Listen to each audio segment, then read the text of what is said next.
Welcome to ANN, a Mars News Network.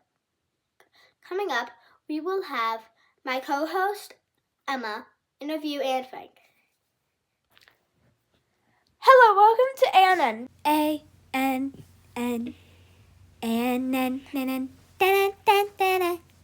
Do-da-dee. La-la. Today we have Anne Frank. A-N-N-E. Anne Frank. Hi! Do-da-dee.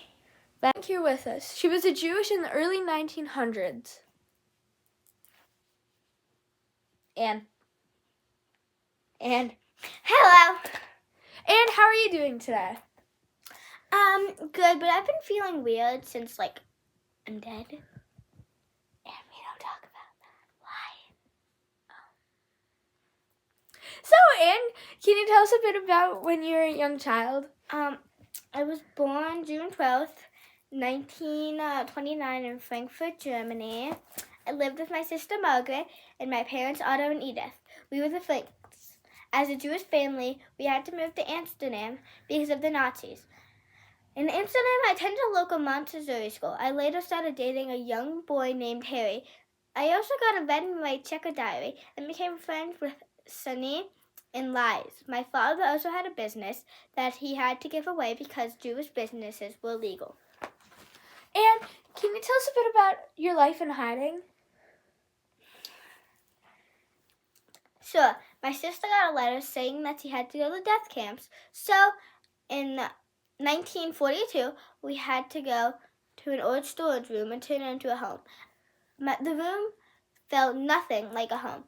I spent most of 1942 to 1944 writing in my bedroom.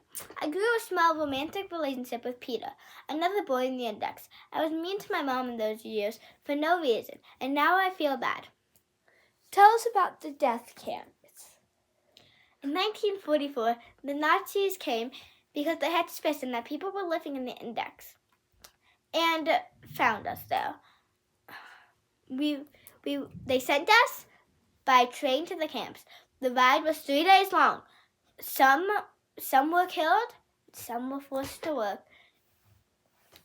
The only food we had was a small loaf of bread and a dark liquid. In this time, I had to rely on my mom and my sister.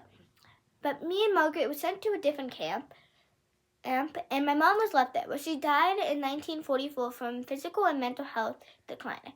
My friend from a camp on the other side of the fence was more fortunate and had better food and clothing. They got to keep their clothes while we had to get new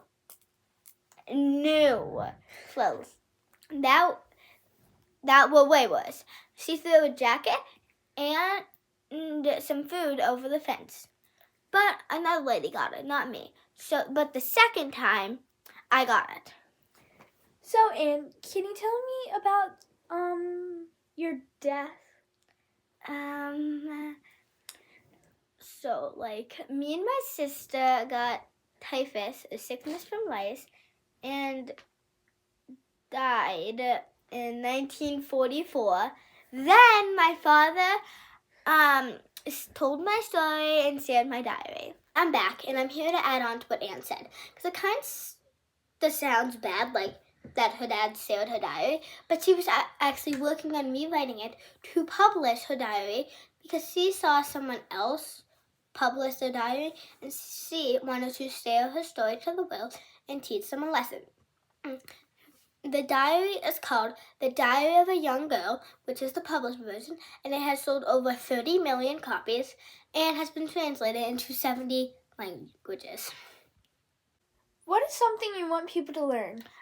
I want people to learn that you should keep going when life gets hard. That is a good lesson. Now, goodbye, everyone. Bye. I'm back. I'm here to end off this interview by saying goodbye, and I hope this encouraged you to read Anne's published diary, because it solely has made me want to read it. B-Y-E. Can I write in my journal now?